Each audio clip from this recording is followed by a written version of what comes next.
Atrofdagi bir aka yig'layapti-da.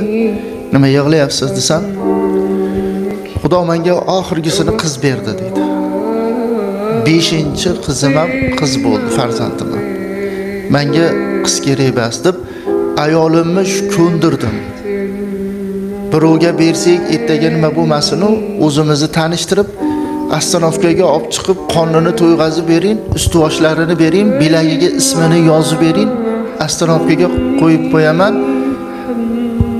Olib ketib, boqib katta qilsa o'shaniki bo'lib ketaversin. Savob bo'ladi. Xotinim ham ilojsiz xo'p dedi. Olib chiqib, qonini to'yg'azib, ust-boshlarini so'mkaga solib, bilagiga ismini yozib qo'yib qo'ydim. Qonni to'qligi uchun juda ham beg'am bo'lganligi uchun ovoz chiqarmadi. O bir asrga yaqin yana uyga olib kirib ketdi dedi. Ertasiga yana ham shunaqa qildi.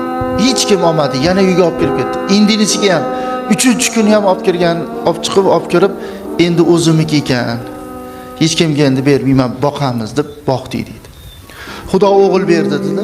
6-si Xudoning qudrati bilan erkalatib 3 yoshidan o'g'irlikni boshladi dedi.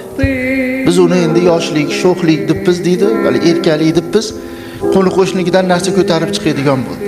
1-sinfga borganda maktabda yonida qurut sotayotganda yarim qop qurutini ko'tarib kelibdi dedi.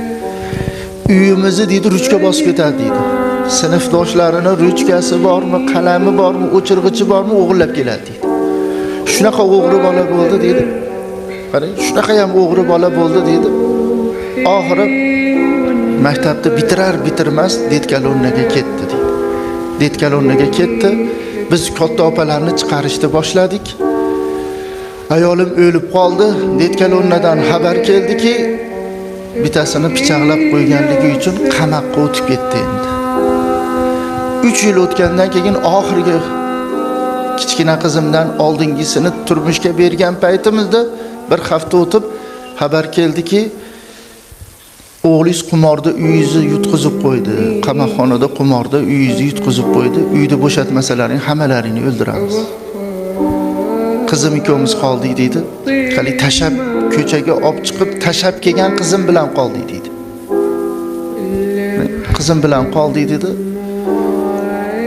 Uyimizni o'tib ketdi qimorga dedi. Qizim bo'lsa yig'laydiki, dada, xafa bo'lmay turing, men sizga uy olib beraman. Chevarxonamni bir chekkasida yashab turaylik deb, chevarxonasida yashab turib, kotej oldi dedi. Umraga jo'natdi. Umradan kelgandan keyin Spark olib berdi. Uy oldik.